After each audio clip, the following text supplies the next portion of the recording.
Okay चलिए। Okay चलिए। नमस्कार मेरे प्यारे साथियों, मैं आपका हरीश भैया आपके सामने हूं बहुत ही बढ़िया आज के हमारे सेशन के साथ में। और मैं आप सभी का इस प्यारे से परिवार पे स्वागत करता हूं जिसका नाम है सिलेक्शन वे। देखिए साथियों, ये हमारी यहाँ पे केमिस्ट्री की पहली क्लास है। यस, आप बिल्कुल सही समझ रहे हैं। ये हमारी केमिस्ट्री की पहली क्लास होने वाली है और पहली क्लास के अंदर मैंने आपको बहुत कुछ पढ़ाने वाला भी हूं।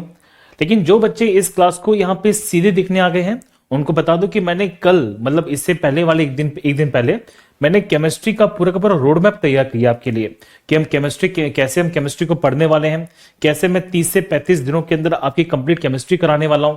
आप कैसे यहाँ पे ई बुक्स को ले पाएंगे, कैसे आप नोट्स बनाएंगे। तो इसको इसको लेके ऑलरेडी मैंने एक पूरी की पूरी वीडियो बना दी है। तो मैं हर दिन क्लासेस के अंदर आपको ये सब चीजें नहीं बताने वाला, ठीक है। दूसरी बात ये है साथियों कि क्लास के अंदर एक छोटे से रूल्स एंड रेगुलेशन होंगे। क्या रूल्स एंड रेगुलेशन है कि जैसे आज पहला दिन है तो आपके साथ मैं थोड़ा बहुत डिस्कशन तो करूंगा, लेकिन मैं हर क्लास के अंदर साथियों कमेंट्स को ज्यादा नहीं पढ़ता हूं, खासकर बीच में तो नहीं पढ़ता। सिर्फ वही कमेंट्स पढ़ूंगा जो लगता है कि आपकी इस टॉपिक से रिलेवेंट होते हैं, ताकि बाद में जो बच्चे रिकॉर्डिंग देखते हैं उनको किसी प्रकार से परेशानी फील ना हो, ठीक है। तो ये थोड़ी सी आप भी यहाँ पे डेकोरम को मेंटेन करिएगा, बाकी मैं आपको बेहतर से बेहतर कंटेंट हमेशा देने वाला हूं। चलिए, तो उम्मीद करता हूं कि आपको इतनी सी बात यहाँ पे क्लियर हो गई होगी। और हम देखिए बहुत डिटेल से यहाँ पे केमिस्ट्री की शुरुआत करेंगे। बहुत सारे कंसेप्ट्स हैं जो मैं आपको समझाने वाला हूं। तो पहले बता दो, क्या मेरे सभी छोटे भाई बहनों को इतनी सी बात क्लियर है? क्या मेरी आवाज प्रॉपरली आ रही है? और फिर हम देखिए साथियों केमिस्ट्री की जो सही शुरुआत है, जो वास्तविक शुरुआत है, वो यहाँ पे करने वाले। एक बार जल्दी से सबके सब साथी मुझे कमेंट के माध्यम से बता दीजिए, ठीक है।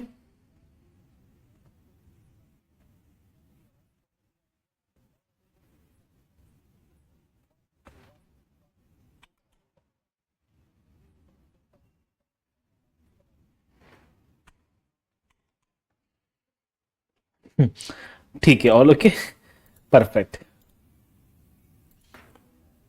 चलिए साथियों, तो आप सबका दोबारा से बहुत बहुत स्वागत है इस प्यारे से परिवार के अंदर। देखिए बालक, तो हम जब यहाँ पे केमिस्ट्री की शुरुआत करते हैं तो केमिस्ट्री के अंदर आपको ये पता होना चाहिए कि हमारे पास में सिलेबस क्या क्या है। और हमारे सिलेबस को लेके अगर मैं डिफाइन करूं तो इतनी तो आपको नॉलेज है कि हमारे सिलेबस में क्या क्या चीजें हैं जो होने वाली हैं, उनको देखिए ध्यान से। तो हम ना जब बात करते हैं सर हमारे एनसीईआरटी में क्या क्या फॉलो किया जाता है, तो हमारी एनसीईआरटी में साथियों स्पेसिफिकली ये चीज मेंशन्ड है कि टोटल केमिस्ट्री में हमारे एनसीईआरटी के अकॉर्डिंग यहाँ पे 8 चैप्टर है, जिसमें से हम यहाँ पे पहले वाली चैप्टर पे फोकस करेंगे आज। और पहला वाला चैप्टर ही बड़ा मजेदार है साथियों, जो है हमारे पास में हमारे आसपास के पदार्थ, हमारे चारों तरह के पदार्थ, यानी कि चारों तरफ के पदार्थ, तो मैटर इन अवर सराउंडिंग। और ये जो टॉपिक है ना बड़ा मजेदार है, क्योंकि इसमें हम बात करते हैं पदार्थ के बारे में, मैटर के बारे में। ये कहां पे है? तो जो हमारे पास में 9th क्लास की एनसीईआरटी है साथियों, तो 9th क्लास की एनसीईआरटी का पहला टॉपिक की हमारे पास में है मैटर इन अवर सराउंडिंग।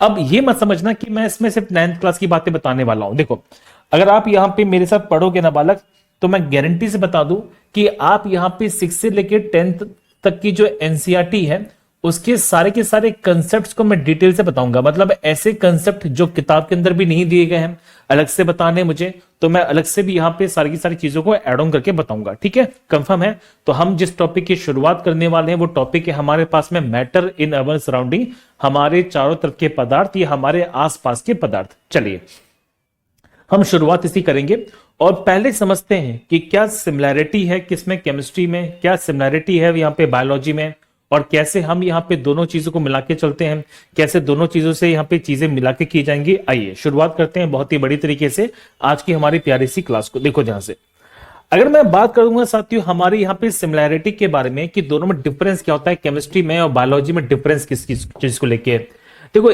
यहाँ पे 2 सब्जेक्ट हैं, तो 2 सब्जेक्ट के अंदर यहाँ पे सिमिलैरिटी भी है और यहाँ पे बहुत सारी समानताएं भी है, बहुत सारी असमानताएं भी है। देखिए अगर मैं यहाँ पे बात करता हूं साथियों बायोलॉजी को लेके, तो बायोलॉजी जिसके अंदर यहाँ पे जीव विज्ञान की हम बात करते हैं, तो जीव विज्ञान का मतलब ये होता है साथियों कि इसके अंदर हम बात करते हैं किसके बारे में, लिविंग थिंग्स के बारे में। मतलब जिनके अंदर यहाँ पे जीवन होता है, जिनके अंदर यहाँ पे जीवन है, जिनके अंदर यहाँ पे लिविंग ऑर्गेनिज्म है, तो लिविंग बींग्स की बात यहाँ पे की जाएगी किसके अंदर, बायोलॉजी के अंदर। जैसे इंसान हो गए, पेड़ पौधे हो गए, जीव जंतु हो गए, इनकी बात हम किस में करते हैं साथियों, बायोलॉजी में करते हैं। कंफर्म है सारी बातें, है ना। लेकिन हम जब बात करते हैं केमिस्ट्री के बारे में साथियों, केमिस्ट्री में किसका अध्ययन है जो किया जाएगा? देखो, केमिस्ट्री जो है साथियों, उसको हमने एक नाम दिया जिसे बोलते हैं रसायन विज्ञान। इसे हिंदी में जो नाम दिया जाता है उसे बोलते हैं रसायन विज्ञान। तो रसायन विज्ञान क्या है? तो रसायन विज्ञान सीधे सीधे डील करता है किसको लेके? यहाँ पे नॉन लिविंग थिंग्स को लेके। नॉन लिविंग थिंग्स क्या होती है? ऐसी चीजें जिनके अंदर यहाँ पे जीवन नहीं होता। तो हम इसमें किसकी चर्चा है जो करने वाले हैं? तो इसमें साथियों बात करते हैं अजैविक वस्तुओं के बारे में। अजैविक मतलब ऐसी वस्तुओं की हम बात करेंगे जिनके अंदर यहाँ पे जीवन नहीं होता, इनके अंदर किसी प्रकार से यहाँ पे जीवन की संभावना नहीं होती। They are dead. डेड मतलब ये नॉन लिविंग होती हैं। अगर मैं आपसे पूछूं कि हमारे आसपास कौन सी चीजें हैं जो अजैविक हैं, जैसे मैं आपको बता दूं साथियों, ये हमारे पास में बोतल है। अब ये बोतल किसकी बनी है? स्टील की बनी है। स्टील जो है वो यहाँ पे अजैविक है। क्या स्टील में जीवन होता है? नहीं होता ना। ऐसा तो नहीं कि स्टील की यहाँ पे पहले पैदा हुआ, फिर स्टील हमारा जवान हुआ और फिर स्टील हमारा अब मर जाएगा। नहीं मरेगा, क्योंकि इसके अंदर यहाँ पे जीवन नहीं है। तो डिफरेंस यहाँ पे पड़ता है कि ये जीवन की बात करता है और केमिस्ट्री बात करता है भैया हमारे पास में किसके बारे में? नॉन लिविंग थिंग्स के बारे में। अब मजेदार बात यह है कि इनमें बहुत सारी समानताएं भी हैं। समानताएं मतलब इनमें बहुत सारी सिमिलैरिटी भी है। अब सिमिलैरिटी कैसी मिलती है, वही चीज को समझिए। देखिए, बायोलॉजी में सबसे छोटा पार्ट जो होता है साथ, उसको हम क्या बोलते हैं? कोशिका बोलते हैं। बोलो हाँ या ना। आप सबने पढ़ा होगा बहुत ही बढ़िया तरीके से, इससे पहले भी, या आपने कहीं ना कहीं से तो पढ़ा होगा कि बायोलॉजी में सबसे छोटा कोशिका होती है। बहुत सारी कोशिकाएं मिलकर यहाँ पे टिश्यूज का निर्माण करती हैं। बोलो हाँ। तो बहुत सारी यहाँ पे कोशिकाएं मिलकर देखिए साथियों ऊतक का निर्माण करती है। बहुत सारे जो ऊतक होते हैं ये मिलके यहाँ पे ऑर्गन का निर्माण करते हैं। ऑर्गन जिसको हिंदी में क्या कहा जाता है? जिसको साथियों हिंदी में देखो अंग बोलते हैं। क्या बोलते हैं? अंग बोलते हैं। इसी प्रकार से बहुत सारे ऑर्गन्स मिलके यहाँ पे साथियों तंत्र का निर्माण करते हैं। तंत्र को जिसको हम इंग्लिश में क्या बोलते हैं? सिस्टम बोलते हैं। और ये सिस्टम क्या करते हैं साथियों? किसी भी यहाँ पे जीव का निर्माण करते हैं। जीव मतलब किसी भी यहाँ पे बॉडी का, या किसी भी हम जब बात करते हैं ऑर्गेनिज्म का निर्माण करते हैं। ऑर्गेनिज्म मतलब जो जीव जंतु होते हैं, जो कीड़े मकोड़े होते हैं, उनका निर्माण है जो किया जाता है। ठीक है, यही लेवल चलता है। अब आप ये बताओ कि यहाँ पे किस प्रकार से कुछ सिमिलैरिटी देखने को मिलेगी। बहुत प्यारा प्यारा कंसेप्ट है जो देखने को मिलने वाला है। मतलब कोशिका सबसे छोटी है, बहुत सारी कोशिका यहाँ पे ऊतक बना रही है। बहुत सारे जो ऊतक होते हैं साथियों अंग का निर्माण करते हैं। बहुत सारे अंग यहाँ पे सिस्टम का निर्माण करते हैं और सिस्टम यहाँ पे जीव का निर्माण करती है। जैसे मैं बात करूं, मैं जीव हूं, मैं बॉडी हूं, तो मेरी बॉडी के अंदर बहुत सारे सिस्टम है जिसमें पाचन तंत्र है, शोषण तंत्र है, बहुत सारे तंत्र हैं। इन सभी तंत्र के अंदर कहीं ना कहीं बहुत सारे अंग मिलेंगे। जैसे मैं बात करता हूं शोषण तंत्र के बारे में, तो रेस्पिरेटरी सिस्टम में साथियों लंग्स मिलता है। तो लंग्स के हमारे ऑर्गन होते हैं। ये ऑर्गन किससे बनते हैं? बहुत सारे टिश्यू से बनते हैं। टिश्यूज किससे बनती है? कोशिका की बनती है। तो सबसे छोटा भाग कौन सा होता है? आप कहेंगे सर इनमें सबसे छोटा जो पार्ट होता है उसे बोलते हैं कोशिका। तो कोशिका कैसा पार्ट है? सबसे बड़ी पार्ट, सबसे छोटी पार्ट, सबसे स्मॉलेस्ट पार्ट है कि नहीं? इसी तरह से केमिस्ट्री के अंदर भी यहां पे आपको कंपैरिजन देखने को मिलेगा। जैसे केमिस्ट्री की अगर मैं बात करूं साथियों, तो केमिस्ट्री के अंदर सबसे छोटा भाग होता है जिसको हमने एक नाम दिया साथियों, जिसे बोलते हैं परमाणु। बोलो हाँ या ना। परमाणु को इंग्लिश में क्या कहा जाता है? एटम। क्या बोलते हैं? एटम बोलते हैं। बहुत सारे परमाणु मिलकर किसका निर्माण करते हैं? तो बहुत सारे परमाणु साथियों मिलाते हैं अणु, और अणु को इंग्लिश में क्या कहा जाता है? इसे साथियों बोलते हैं मॉलिक्यूल्स। क्या बोलते हैं? मॉलिक्यूल्स। बहुत सारे जो अणु होते हैं ये निर्माण करते हैं किसका? यहाँ पे तत्व का। तत्व को इंग्लिश में हम क्या बोलते हैं साथियों? इंग्लिश में से कहा जाता है एलिमेंट्स। बहुत सारे जो एलिमेंट्स होते हैं ये निर्माण करते हैं साथियों किसका? तो ये निर्माण करते हैं किसका? यहाँ पे यौगिक का। किसका? यौगिक का। और यौगिक को इंग्लिश में क्या बोलेंगे साथियों? तो इंग्लिश में इसको एक नाम दिया जाता है जिसे बोलते हैं कंपाउंड्स। क्या बोलते हैं? कंपाउंड्स बोलते हैं। और ये जो यौगिक होते हैं ये यहां पे निर्माण करते हैं किसका? यहां पे पदार्थ का। किसका? पदार्थ का। और पदार्थ को हम क्या बोलते हैं साथियों? तो पदार्थ को बोलते हैं मैटर। क्या बोलते हैं? मैटर बोलते हैं। तो ये छोटा सा कंसेप्ट समझ में आ गया आपको कि हमारे पास में क्या सिमिलैरिटी है जो होने वाली है। तो हमारे पास ना बहुत सारी सिमिलैरिटीज हैं जो देखने को मिलेंगी। तो एटम्स जो होते हैं साथियों मॉलिक्यूल्स को बनाते हैं। मॉलिक्यूल्स यहाँ पे एलिमेंट्स को बनाते हैं। एलिमेंट्स यहाँ पे किसको बनाते हैं? यौगिक को बनाते हैं। और यौगिक के द्वारा कहीं ना कहीं साथियों मैटर का निर्माण है जो किया जाता है। अगर मैं पूछूं कि बताओ केमिस्ट्री में सबसे छोटा भाग कौन सा है, तो केमिस्ट्री के अंदर सबसे छोटा जो पार्ट होता है साथियों, उसको हमने एक नाम दिया जिसे बोलते हैं एटम। इससे छोटा पार्ट ही नहीं है। क्लियर सारी बातें? तो हमारी केमिस्ट्री में सबसे छोटा भाग कौन सा है? जिसे बोलते हैं एटम बोलते हैं। अच्छा, एटम को किसके बराबर माना जा सकता है? आप कह सकते हैं भैया कोशिका के बराबर माना जा सकता है। ठीक है, इतनी सी बात है। और सबसे बड़ा जो भाग होता है उसे हम क्या बोलते हैं? तो सबसे बड़ा जो होता है साथियों उसको बोलते हैं पदार्थ। आप समझ में आ गई छोटी सी बात? तो सबसे बड़ा जो है साथियों, उसको हमने क्या नाम दिया है? उसको नाम दिया पदार्थ। जैसे मैं आपसे एग्जामिनेशन में क्वेश्चन पूछूं, बताओ कि ये बोतल है, तो ये बोतल क्या है साथियों? ये बोतल यहां पे पदार्थ है। पदार्थ मतलब मैटर है। इस मैटर में बहुत सारे कंपाउंड होंगे, बहुत सारे एलिमेंट होंगे, मॉलिक्यूल्स होंगे, एटम। बहुत सारे यहां पे कंपाउंड होंगे, एलिमेंट होंगे, मॉलिक्यूल होंगे, एटम होंगे। समझ आ गई छोटी सी बात? तो हम जो आसपास देखते हैं ना, इतना सारा जो भरा पड़ा है, इतनी सारी चीजें जो रखी पड़ी है, वो सब की सब क्या है? पदार्थ है। और ये सारे के सारे पदार्थ किसके बने होंगे? एटम्स के बने होंगे। इसी प्रकार से जैसे बायोलॉजी में हमारे आसपास बहुत सारी बॉडीज होती है, बहुत सारे जीव जंतु होते हैं, इन सभी जीव जंतु का निर्माण बहुत सारी कोशिकाओं से होता है। इसी प्रकार से हमारी केमिस्ट्री में साथियों कौन है? तो आंसर यहाँ पे एटम्स हैं। अभी मैं सब बताऊंगा कि केमिस्ट्री में जनक किसे कहा जाता है, केमिस्ट्री के पापा कौन कहते हैं, मम्मी कौन कहलाती है, सब बताएंगे। लेकिन वो सब हमारे इंपॉर्टेंट नहीं है। हमारे इंपॉर्टेंट है कंसेप्ट को समझना। तो मेरे ख्याल से आप डिफरेंस समझ गए होंगे कि बायोलॉजी में केमिस्ट्री में क्या डिफरेंस होने वाला है। बस अंतर एक चीज का है कि वो लिविंग है और ये कैसी है? नॉन लिविंग है।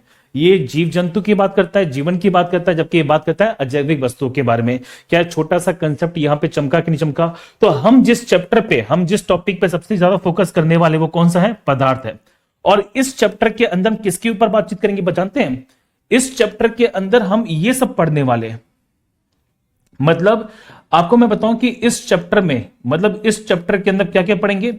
इस चैप्टर के अंदर साथियों मैं आपको पहले पदार्थ पढ़ाऊंगा, हम कंपाउंड्स पढ़ेंगे, एलिमेंट्स पढ़ेंगे, मॉलिक्यूल्स पढ़ेंगे, और इसको तो अलग से पूरा का पूरा डिटेल से पढ़ने वाले हैं। क्यों? क्योंकि ये हमारा साथियों एक पूरा का पूरा अलग चैप्टर दिया गया है।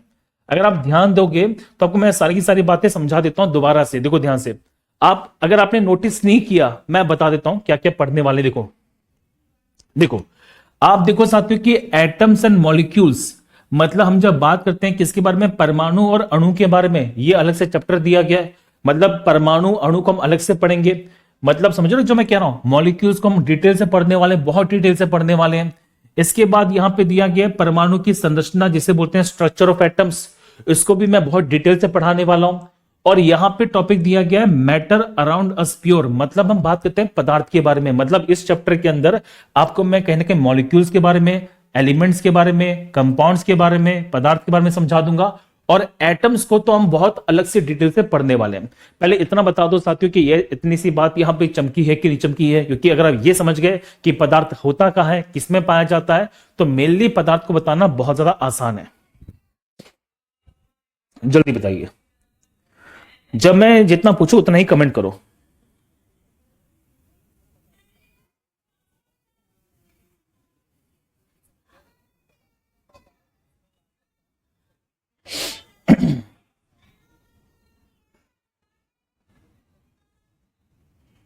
क्या इतनी सी बात क्लियर है? जल्दी बताइए सबके सब।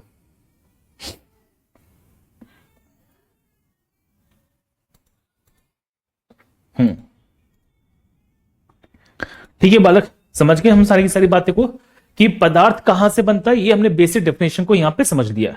अब देखो बायोलॉजी में आप यहां पे इसको बहुत आसानी से समझ जाओगे। जैसे फॉर एग्जांपल मैंने देखो जो बताया कि हमारे पास कोशिका होती है, कोशिका यहाँ पे टिश्यूज का निर्माण करती है जिसे ऊतक बोलते हैं। ऊतक यहाँ पे अंग बनाता है, अंग के द्वारा यहाँ पे तंत्र बनता है, और तंत्र के द्वारा यहाँ पे ऑर्गेनिज्म का, जीव का निर्माण होता है। इसी तरह से हमारी बायोलॉजी होगी, जिसी प्रकार से केमिस्ट्री भी है। तो पहले एटम्स हैं, एटम्स मॉलिक्यूल्स बनाते हैं, मॉलिक्यूल्स एलिमेंट बनाएंगे, कंपाउंड्स बनाएंगे, और इससे हमारा क्या बनता है? पदार्थ बनता है। ठीक है, तो ये समझ गए, छोटा सा कंसेप्ट है। और ये बात मैं अभी नहीं बता रहा, देखो ये बात हमारे पूर्वजों ने कह दिया था। प्रॉब्लम क्या है कि साथियों कि हमारे जो पूर्वज थे ना, वो हमेशा एक चीज पे बिलीव करते थे कि भैया आपका जो ज्ञान है वो मौखिक रूप से होना चाहिए। आपने बता दिया और उसको डिलीवर कर दिया, हमने कभी इसको रिटर्न फॉर्म में लिखा नहीं, और यही हमारी सबसे बड़ी कमजोरी भी है। तो मैं बताऊं कि हमारे पूर्वजों में से एक थे हमारे गोस्वामी तुलसीदास। आज हम कहते हैं कि हमारा शरीर जो है वो यहाँ पे 5 तत्वों का बना है। 5 तत्व कौन कौन से होते हैं? आप जैसे जानते हैं कि हमारा शरीर यहाँ पे अग्नि से, पृथ्वी से, हवा से, वायु से और पानी से बना हुआ है। इन्हें पंच तत्व बोलते हैं। हमारा जो शरीर होता है इसकी जो कंपोजिशन होती है वो 5 तत्वों से मिलकर बनती है, इन्हें पंच तत्व कहते हैं। और गोस्वामी तुलसीदास जी ने तो इसे बहुत पहले ही लिख दिया था। इन्होंने साफ साफ कहा था कि क्षिति जल पावक गगन समीरा, पंच रचित अधि अधम शरीरा। तो ये बात कही जा रही है इनके द्वारा कि हमारे शरीर का जो निर्माण है वो 5 तत्वों से हुआ है। ठीक है, ये बात कह दूं। अब आपके मन में क्वेश्चन बनता है सर कि हमने तो ये पढ़ा हुआ है कि यहाँ पे वैज्ञानिक आए थे जिनका नाम है जॉन डाल्टन साहब, और जॉन डाल्टन बोलते हैं कि यहाँ पे सबसे छोटे जो भाग होते हैं उनको परमाणु कहा जाता है। The father of the atomic science या फादर ऑफ द एटम्स किसे बोलते हैं? जॉन डाल्टन साहब को बोलते हैं। आपको मैं बताना चाहूंगा साथियों कि जॉन डाल्टन से भी हजारों वर्ष पहले हमारे भारत के ही महान ऋषि थे जिनका नाम है महर्षि कणाद जी। और महर्षि कणाद ने हजारों साल पहले कह दिया था कि हर तत्व का निर्माण यहाँ पे छोटे छोटे सूक्ष्म कणों से होता है। हमारे आसपास पाए जाने वाले जितने भी पदार्थ होते हैं वो सारे के सारे छोटे छोटे सूक्ष्म कणों से मिलकर बनते हैं। All the matters present around us is made up of tiny particles that is known to be as atom। और ये बात कहने वाले जो व्यक्ति थे वो महर्षि कणाद थे। लेकिन प्रॉब्लम क्या है साथियों कि महर्षि कणाद ने ना इसको पेटेंट नहीं करवाया। महर्षि कणाद जी ने जब ये बात कही इसको व्हाट्सएप पे डाला नहीं। महर्षि कणाद जी ने ये बात कही इसको इंस्टाग्राम पे स्टोरी पे नहीं डाला। और यही इनके साथ सबसे बड़ी दिक्कत हो गई। अगर ये उस समय इस बात को इंस्टाग्राम की स्टोरी पर डाल देते तो हम लोग बोलते कि father of the atomic science किसे कहा जाएगा या फादर ऑफ द एटम्स किसे कहा जाएगा, तो फादर ऑफ द एटम्स कहा जाता महर्षि कणाद को। लेकिन इन्होंने ये बात स्टोरी पे डाली नहीं। जबकि जॉन डाल्टन ने क्या किया साथियों, परमाणु की खोज करने के बाद इसकी जो बात थी ना, ये जो बात थी वो इंस्टाग्राम पे स्टोरी पे डाल दी। और इसी कारण से इन्हें क्या कहा जाता है? The father of the atoms कहा जाता है। लेकिन ऐसा मैं नहीं मानता, ठीक है। लेकिन क्या करें साथी, हमारी किताबों में लिखा हुआ है तो मानना पड़ेगा हमें। तो आप ये समझ लीजिए ध्यान से कि हमारे महर्षि कणाद भी थे जिन्होंने इस बात की चर्चा की है। खैर वो मुद्दा नहीं है। मुद्दा जो है हमारे टॉपिक की है। टॉपिक क्या हमारे सामने? पदार्थ है। तो अभी तक हमने आपको ये सारी बातें समझा दी कि पदार्थ जो होती है वो केमिस्ट्री में होती है, बायोलॉजी में पदार्थ नहीं होती है साथियों। आप जब भी यहाँ पे पदार्थ शब्द को सुनेंगे, मैटर शब्द को सुनेंगे, तो मैटर से हमेशा आपको बायोलॉजी की ही नहीं केमिस्ट्री की याद आनी चाहिए। और पदार्थ जो होता है वो रासायनिक विज्ञान का सबसे बड़ा भाग है।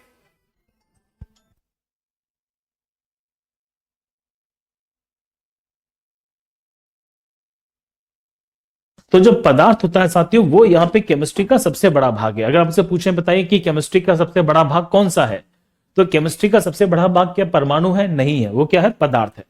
अब आपके मन में क्वेश्चन बनेगा कि भैया आपने पदार्थ के बारे में, मैटर के बारे में इतनी सारी बातें बता दी है, जरा इसकी डेफिनेशन बता दीजिए कि पदार्थ होते क्या है, डेफिनेशन से बता दीजिए तो हम जल्दी समझ जाएंगे। चलिए आपकी जिज्ञासा को खत्म करते हैं और पदार्थ की जो डेफिनेशन होती है उसको हम जरा समझते हैं। देखिए पदार्थ की डेफिनेशन बड़ी मजेदार है और उसके बारे में एक चार्ट बताऊंगा आपको। उस चार्ट को समझ लिए तो यकीन मानना कि केमिस्ट्री आपकी वहीं पे खत्म हो जाएगी। भैया क्या बात करो यार, अभी तक तो आपने यहाँ पे केमिस्ट्री को शुरू भी नहीं किया, आप खत्म करने की बात कर रहे हो। देखिए होता क्या साथियों कि हर सब्जेक्ट की ना एक स्टार्टिंग होती है, हर सब्जेक्ट का बेस होता है। अगर आपने उस बेस को समझ लिया तो यकीन मानिएगा कि आपने उस सब्जेक्ट पे कहने की कमांड बना ली है। तो मैं केमिस्ट्री का जो अब मैं पॉइंट बताऊंगा आपको वो इसका बेस है। अगर आपने इस बेस को समझ लिया तो यकीन मानिएगा कि आप यहां पे केमिस्ट्री पे फतेह कर देंगे। ठीक है, देखिए ध्यान से। तो अगर आपसे पूछे कि बताइए सर पदार्थ की डेफिनेशन क्या है, what is the definition for the matter, कि हमारे आसपास पाए जाने वाले जो पदार्थ होते हैं उसकी डेफिनेशन क्या बनेगी, तो पदार्थ की डेफिनेशन बड़ी सिंपल है। क्या सिंपल है? कि विश्व के आसपास जितनी भी वस्तु होती हैं वो सबकी सब किससे बनती हैं? पदार्थ कहलाती हैं। वो सबकी सब पदार्थ होती हैं। पदार्थ की डेफिनेशन क्या है? डेफिनेशन बताओ, डेफिनेशन बताओ। देखो पदार्थ की डेफिनेशन है ऐसी वस्तुएं जो स्थान घेरती हैं, ऐसी वस्तुएं जिनके पास में आयतन होता है, वॉल्यूम होता है, और ऐसी वस्तुएं जिनके पास में कोई ना कोई मास होता है, द्रव्यमान होता है, उनको पदार्थ कहा जाएगा। मतलब हमारे आसपास ऐसी वस्तुएं जिनके पास क्या होता है साथियों? स्थान होता है। मतलब जो जहां पे रख दी जाए तो कुछ ना कुछ स्पेस लेती हैं, जिनके पास में कोई ना कोई वॉल्यूम होता है, और जिनके पास यहाँ पे मास होता है उनको क्या कहते हैं साथियों? पदार्थ कहते हैं। अब मैं एग्जांपल से समझाता हूं, देखो ध्यान से। जैसे ये बोतल है, अगर इस बोतल को मैंने अपने हाथ पे रख दिया, क्या इस बोतल ने साथियों कोई ना कोई जगह घेर ली है? सर सही बात है, जगह तो घेर ली है, बोलो हाँ या ना, सही बात है। इस बोतल का कोई ना कोई वॉल्यूम है, जैसे इस बोतल का वॉल्यूम है 1 लीटर, इसमें 1 लीटर पानी आ सकता है, क्या इसके पास वॉल्यूम है? सर बिल्कुल वॉल्यूम है। अगर मैं बात करूं तो इस बोतल का कोई ना कोई मास होता है, जैसे ये बोतल जब खाली होती है तो खाली होने पे इसका साथियों वजन होता है तकरीबन तकरीबन 400 ग्राम के आसपास। तो 400 ग्राम के साथियों इसका वजन है, मास है।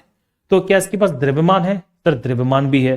तो ये तीनों की तीनों प्रॉपर्टीज को फॉलो कर रहा है, इसलिए ये बोतल क्या कहलाएगी साथियों? ये बोतल यहाँ पे पदार्थ कहलाएगी। आप समझ गए? तो क्या ये बोतल पदार्थ है? बिल्कुल पदार्थ है। अच्छा बताओ, मैं कौन हूं? मैं पदार्थ हूं कि नहीं हूं? सर मैं बिल्कुल पदार्थ हूं। मैं बायोलॉजी में भी हूं, साथ ही केमिस्ट्री के अंदर भी हूं। मेरी जो बॉडी है, अगर मैं कहीं पे खड़ा हो जाऊं तो मैं जगह घेरूंगा?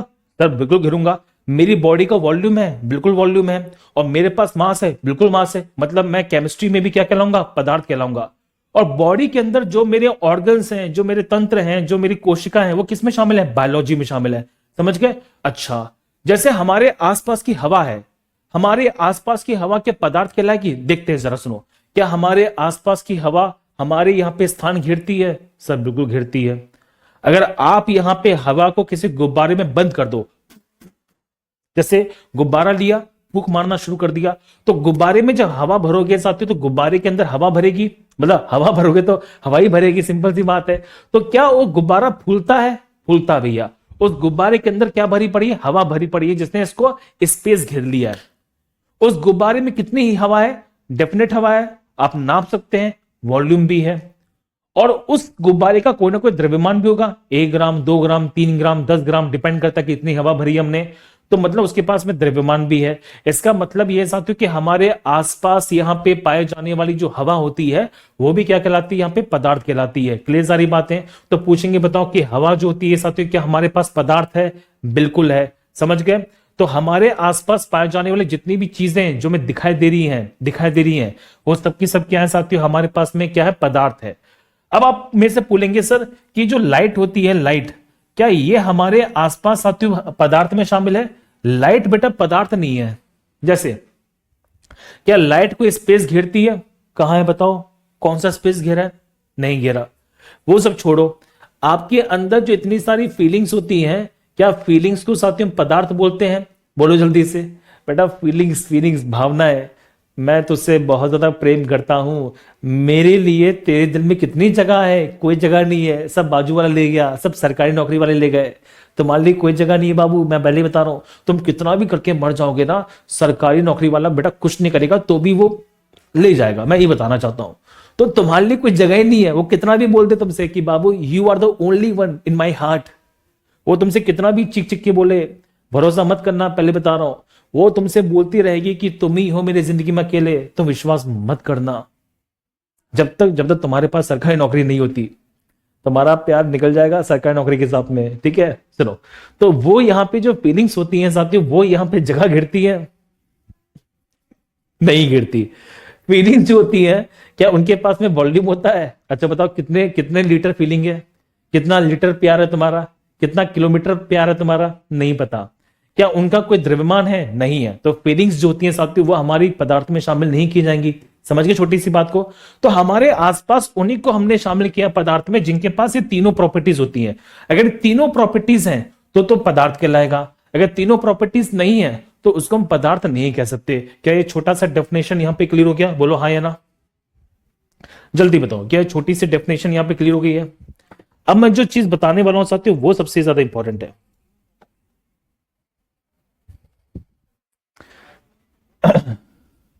सर पानी के बारे में बताइए। बेटा पानी पदार्थ होता है, पानी के पास में वॉल्यूम होती है, पानी जगह घेरती है और पानी के पास मास होता है।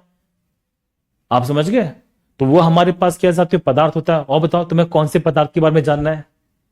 अरे बताओ तो जल्दी से। तुम्हारे पास कोई स्पेशल पदार्थ हो तो बता दो, मैं समझा देता हूं उसके बारे में। सर बल्ब, बेटा बल्ब पदार्थ होता है, बल्ब के पास द्रव्यमान होता है, बल्ब के पास कोई ना कोई जगह होती है, बल्ब बल्ब बल्ब, है ना? हम जब बात करते हैं,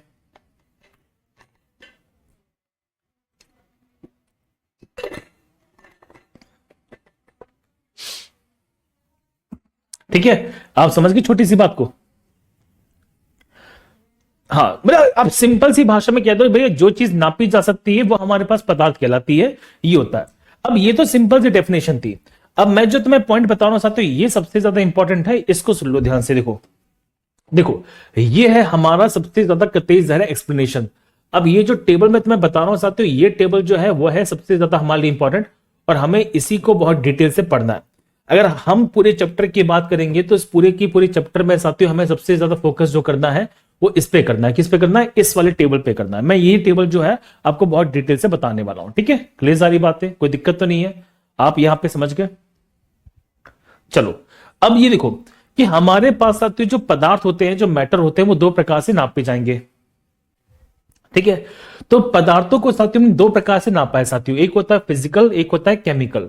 फिजिकल मतलब अगर हम देखिए बात करते हैं उनको देख के पहचान दे, जैसे जैसे एग्जांपल समझो मैं जो बताना चाहता हूं, जैसे ये बोतल है, ये बोतल यहां पे देखने में कैसी लग रही है? ठोस लग रही है, जिसे बोलते हैं सॉलिड, है कि नहीं? तो ये हमारे पास क्या है साथियों? सॉलिड होती है। अच्छा, मैं एक चीज आपको बताना चाहता हूं साथियों, जितनी भी ऊर्जा होती है वो हमारे पदार्थ में शामिल नहीं की जाती। आपसे एग्जामिनेशन में क्वेश्चन बनेगा बहुत बढ़िया। जैसे मैं आपसे पूछूं, बताओ कि सर जो ऊर्जा होती है, जो ऊर्जा होती है हमारे पास में, एनर्जी होती है, क्या साथियों एनर्जी को हम यहाँ पे मैटर बोलते हैं? तो एनर्जी को साथियों मैटर नहीं कहते। आप समझ गए छोटी सी बात को? एनर्जी को साथियों मैटर नहीं कहा जाता। सर क्या बात कर दी आपने, मैं समझा नहीं मैं इस बात को। देखो, जैसे जो एनर्जी होती है ना साथियों, उसको मैटर नहीं करते। अब मान लो फॉर एग्जांपल आग है, तो भैया आग हमारे पास में पदार्थ है कि नहीं? बिल्कुल है साथियों। इसका रीजन देखो ध्यान से, कहीं पे आग जल रही हो, तो अगर आग जलती है तो कहीं ना कहीं जगह घेरती है, बोलो हाँ।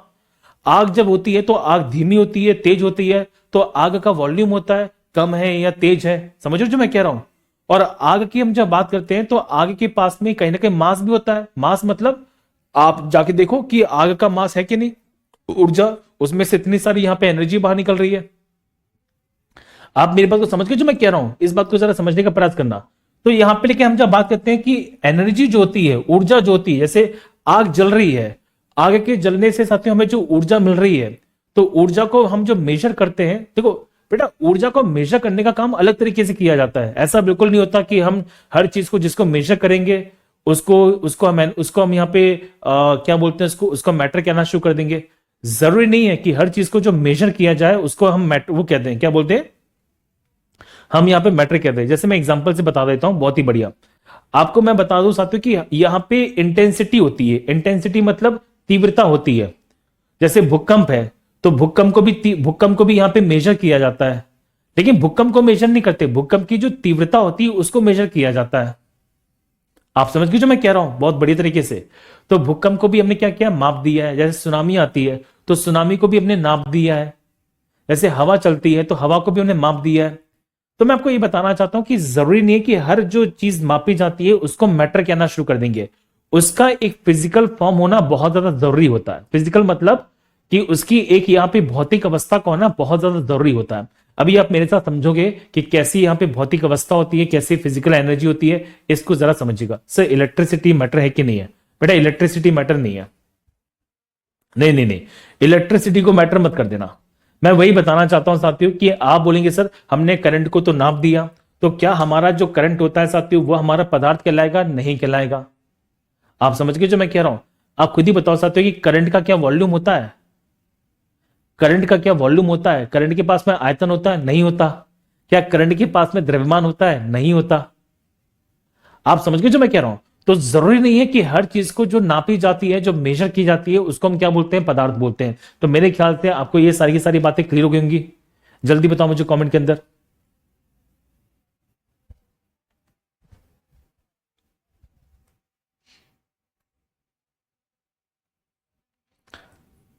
बेटा साउंड एनर्जी होती है। बेटा साउंड मैटर नहीं होता, साउंड एनर्जी होती है।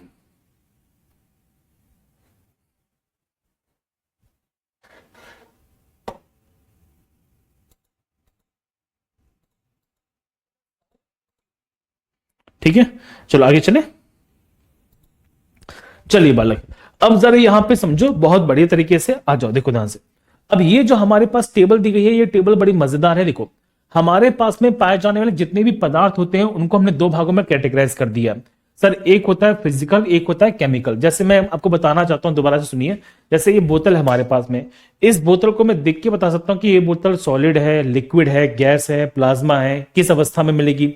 तो जब मैं किसी पदार्थ को देख के बता दूं, उसे बोलते हैं फिजिकल मैटर। क्या बोलते हैं? फिजिकल पदार्थ बोलते हैं। तो फिजिकल जो पदार्थ होता है साथियों, वो 5 स्टेट में मिलता है। कितने स्टेट में? 5 स्टेट में। आपसे क्वेश्चन पूछेंगे, बताओ कि पदार्थ को यहाँ पे भौतिक अवस्था में कितने भागों में बांटा गया है? तो 5 अवस्थाओं में बांटा गया है। पहला कौन सा है? ठोस। दूसरा लिक्विड। तीसरा गैस। चौथा प्लाज्मा। और पांचवा है बोस आइंस्टीन कंडेंसेट। क्या है? बोस आइंस्टीन कंडेंसेट है। क्या इतनी सी बात क्लियर है?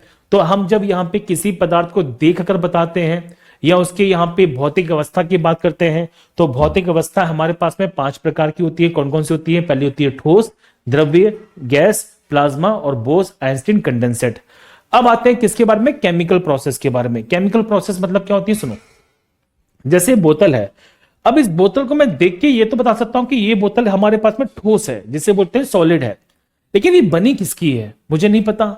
स्टील की है, या फिर ये हमारे पास में कार्बन की बनी है, या हमारे पास में एलॉय की बनी है, एल्यूमिनियम की है, किसकी है? मेटल की है, मेटलॉइड्स की है, नहीं पता।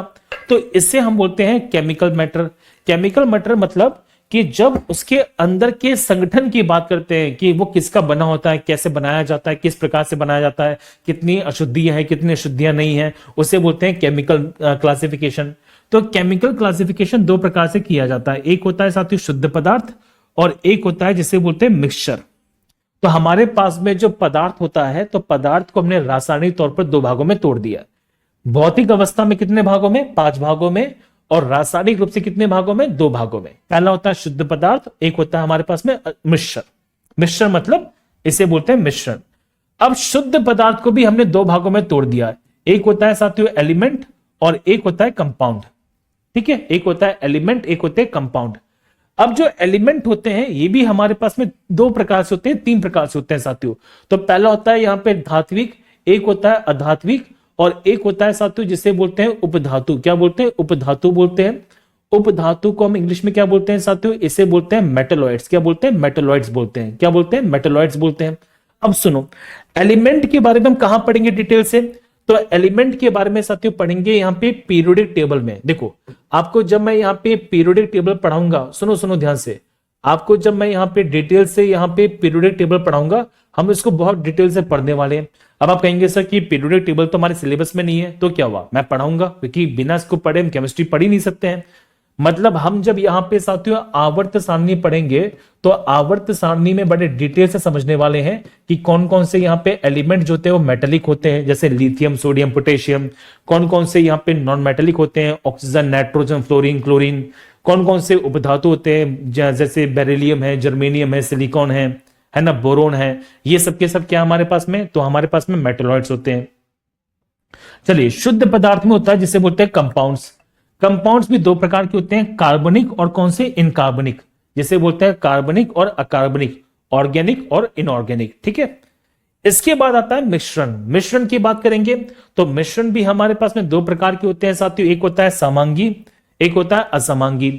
होमोजीनियस और हेटेरोजीनस। तो ये सब चीजें हैं जो मैं डिटेल से पढ़नी है, और इतना कुछ है साथियों जो मैं इस टेबल में पढ़ाने वाला हूं, इस चैप्टर में पढ़ाने वाला हूं। हालांकि आपको एलिमेंट्स के बारे में मैं अलग से डिटेल से पढ़ाऊंगा। मतलब जब ये चैप्टर हमारा खत्म हो जाएगा, इस चैप्टर खत्म होने के बाद हम यहाँ पे मॉलिक्यूल्स को पढ़ेंगे, अणु को पढ़ेंगे, हम फिर परमाणु को पढ़ेंगे, और उसके बाद साथियों मैं आपको यहाँ पे अलग से पूरी की पूरी पीरियोडिक टेबल समझाने वाला हूं डिटेल से। और उसके अंदर तो मैं एलिमेंट्स को बहुत डिटेल से बताऊंगा। क्या आप इतनी सी बात क्लियर है कि हम इस चैप्टर में क्या क्या पढ़ने वाले हैं? तो ये चैप्टर पहले से बता दो, बहुत इंपॉर्टेंट है, बहुत बड़ा होने वाला है, और बहुत सारे कंसेप्ट आपको इस चैप्टर में देखने को मिलेंगे। तो फिजिकल मैटर पढ़ेंगे हम, केमिकल मैटर्स पढ़ेंगे, और केमिकल मैटर्स में ये सब चीजें हैं जो पढ़ने वाले हैं। चलिए, तो हम देखिए शुरुआत करते हैं साथियों किससे? तो आंसर फिजिकल मैटर से, जिसे बोलते हैं भौतिक पदार्थ। भौतिक पदार्थ मतलब फिजिकल मैटर की बात हम यहां पर करेंगे। ठीक है बालक, चलिए अब मैं एक एक करके आता हूं आगे।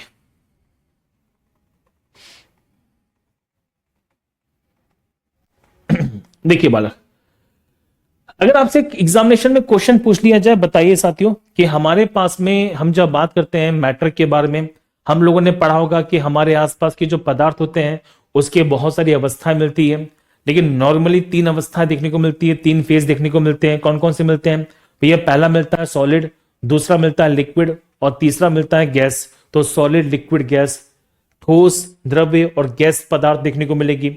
आप जैसे ही तापमान को और बढ़ा दोगे तो वो हमारा प्लाज्मा हो जाएगा।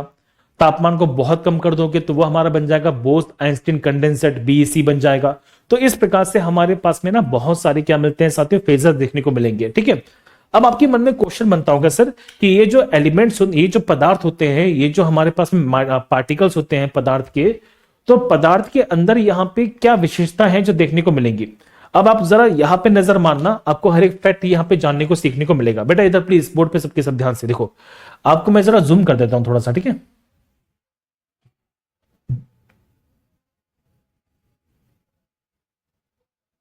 एक सेकंड रुक जाओ।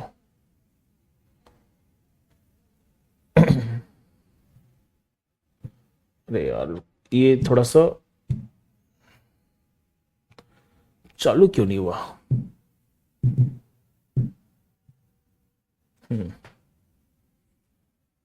तो जूम करने पर ये फट रहा है क्या?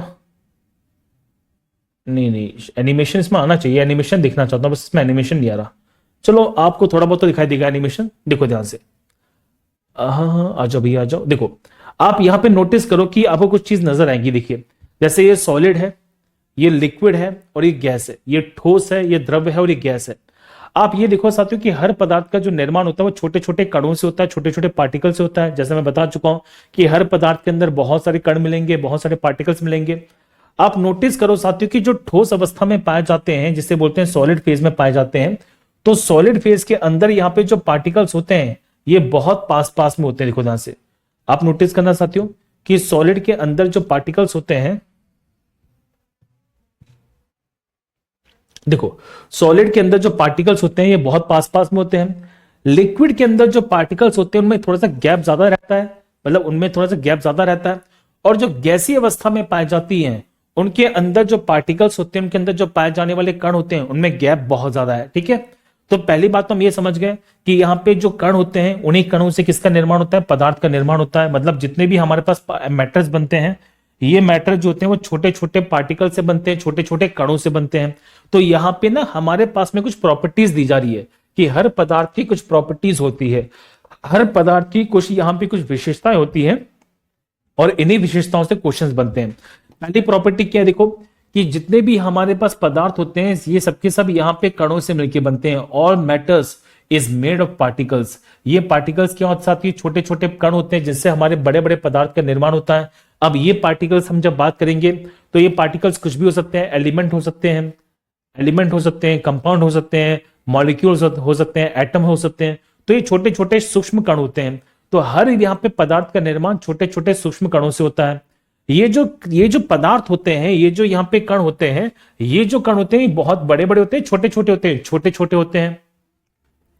पदार्थ के जो कण होते हैं इनके बीच में साथियों रिक्त स्थान है जो पाया जाता है। ये बहुत इंपॉर्टेंट है कि सर यहाँ पे जितने भी पार्टिकल्स हैं, तो जितने भी पार्टिकल्स होते हैं उन सब के अंदर कहीं ना कहीं स्पेस मिलेगा। बहुत प्यारा क्वेश्चन बन जाता है कि हमारे आसपास जितने भी पदार्थ मिलते हैं उन सभी पदार्थों के बीच में कहीं ना कहीं खाली स्थान देखने को मिलेगा। जैसे आप यहां पे दोबारा से समझो एनिमेशन के थ्रू, देखो एक सेकेंड, देखो आप यहां पे एनिमेशन के थ्रू समझो। जैसे ये ठोस है तो ठोस के अंदर जो कण है इसके अंदर भी खाली स्थान है, बोलो जल्दी से, स्पेस है। ये जो लिक्विड है, इस लिक्विड के अंदर जो पार्टिकल्स हैं इनके अंदर भी यहाँ पे स्पेस मिलेगा, बोलो जल्दी।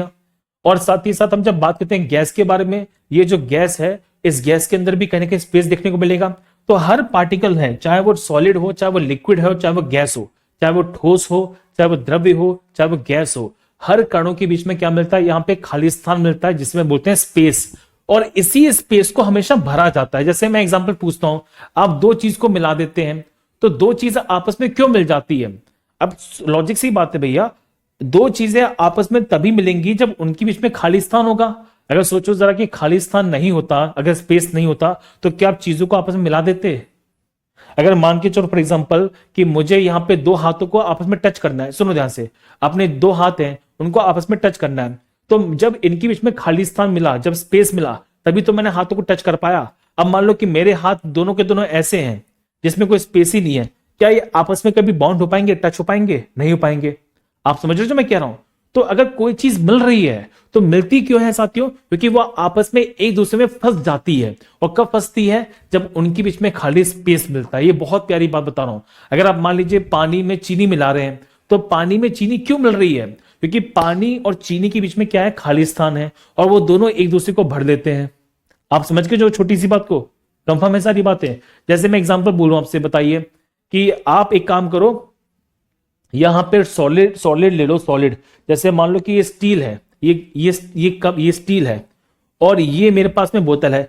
इन दोनों को मिलाना शुरू कर दो। अब आप कहेंगे सर इन दोनों के बीच में खालिस्तान बहुत कम है, ना के बराबर है, तो नहीं मिलेंगे। अगर मैं इनको गर्म कर दूंगा तो मिलना शुरू हो जाएंगे। क्यों? क्योंकि गर्म करने पर पार्टिकल्स के बीच में जो स्पेस होता है वो बढ़ जाता है। समझ में आया छोटी सी बात? जैसे अगर मैं इन दोनों को गर्म करना शुरू कर दूं, तो गर्म करने पर ये क्या होंगे? आपस में जॉइंट हो जाएंगे। क्यों हो जाएंगे? गर्म करने पर पार्टिकल्स के बीच में जो गैप होता है वो बढ़ जाता है। तो पार्टिकल्स के बीच में जब गैप बढ़ेगा तो वहां पे चीजें क्या होती है? आ जाती है। ये बहुत प्यारा पॉइंट है, एग्जामिनेशन में सीधी सीधी क्वेश्चन यहां से बन जाता है कि हर पदार्थ के जो कण होते हैं तो कणों के बीच में क्या मिलता है? रिक्त स्थान पाया जाता है। चलो फिर नेक्स्ट क्वेश्चन बनता है साथियों कि पदार्थ के जो कण होते हैं उनमें हमेशा गति रहती है। गति मतलब they always in the movement, वो हमेशा यहां पे गति करते रहते हैं। अब किसी में गति कम होती है, किसी में ज्यादा होती है। जैसे एग्जांपल समझो, दोबारा से एनिमेशन से समझा रहा हूं, देखो ध्यान से। अब आप ये देखो, जैसे ठोस सॉलिड है, सॉलिड में भी ये स्पेस कैसा है? कम कम है, लेकिन मूवमेंट तो हो रही है, गति हो रही है। लेकिन इसमें स्पेस कम है तो ज्यादा गति कर नहीं पा रहे। लिक्विड की बात करते हैं, स्पेस थोड़ा सा ज्यादा हो जाता है तो गति थोड़ी सी ज्यादा बढ़ जाती है। लेकिन वहीं पे हम जब गैस की बात करते हैं तो स्पेस और ज्यादा है। जब स्पेस और ज्यादा है, जब जगह खाली ज्यादा मिलती है, तो इनके जो कण होते हैं वो आपस में ज्यादा गति करते हैं। तो सीधी सीधी क्वेश्चन बनता है कि किसमें गति ज्यादा मिलती है? सॉलिड में, लिक्विड में, गैस में? आप कहेंगे सर गैस में जो गति होती है वो ज्यादा होती है, लिक्विड में कम होती है, और सॉलिड में सबसे कम होती है। क्या इतनी सी बात क्लियर है? तो सबसे ज्यादा जो पदार्थ के कण होते हैं वो किसमें गति करते हैं? गैस में। उससे कम किसमें करते हैं? लिक्विड में। और सबसे कम किसमें करते हैं? ठोस में।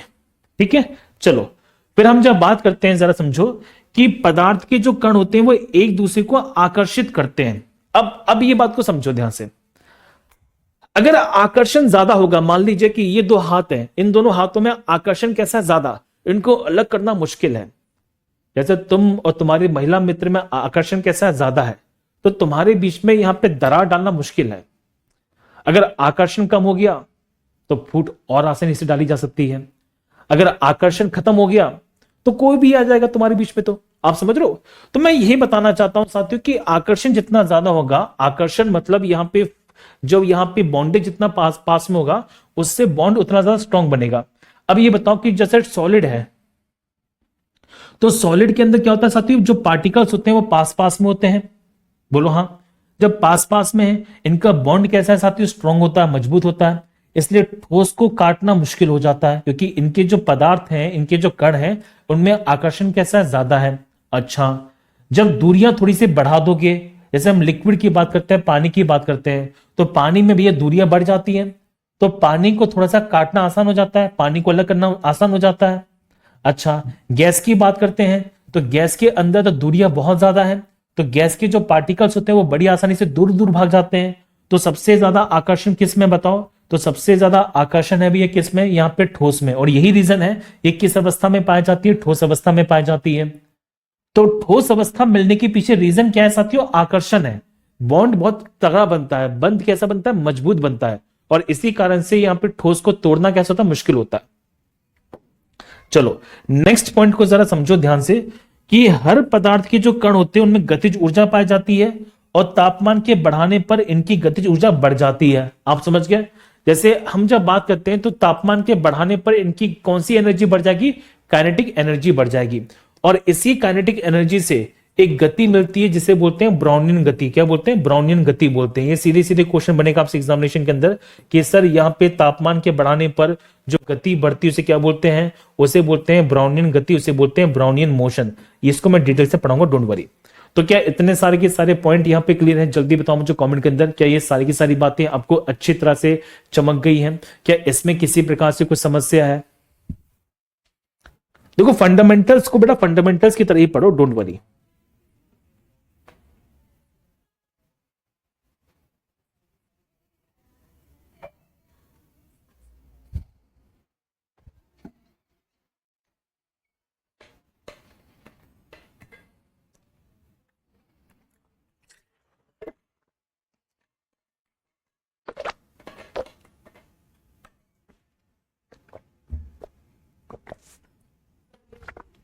बताइए जल्दी से, क्या यहां तक की बात पूरी क्लियर है सारी की सारी? मेरे ख्याल से कोई दिक्कत नहीं है आपको, ठीक है। चलो, तो हमने ये सारी की सारी बातें समझी हैं, बोलो बोलो बहुत बहुत अच्छी तरह से, कोई दिक्कत तो नहीं है। चलिए बालक,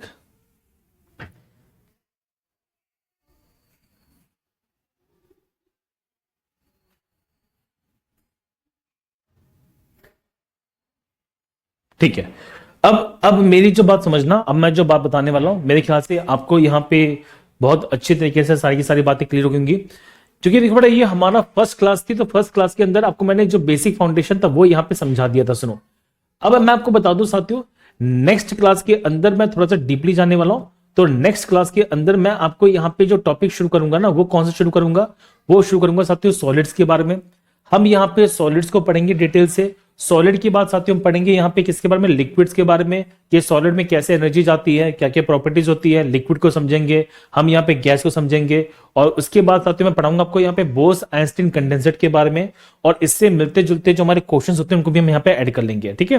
तो आप बस पढ़ो यहाँ पे थोड़ा सा, पहली क्लास है तो पहली क्लास के अंदर मैं ज्यादा आपको लोड देना नहीं चाहता हूं। आप आराम से पढ़ो मेरे साथ में, बहुत कुछ नया डिटेल से पढ़ने वाले हम लोग, और इसको हम यहाँ पे कल पूरा डिटेल से कंप्लीट करेंगे, ठीक है। चलिए, तो ये थी हमारी आज की प्यारी सी छोटी सी क्लास। और आपको मैं बता दूं साथियों, बढ़िया तरीके से पढ़िए। स्टार्टिंग की जो 10 क्लासेस होती हैं उन पे ज्यादा फोकस करिएगा।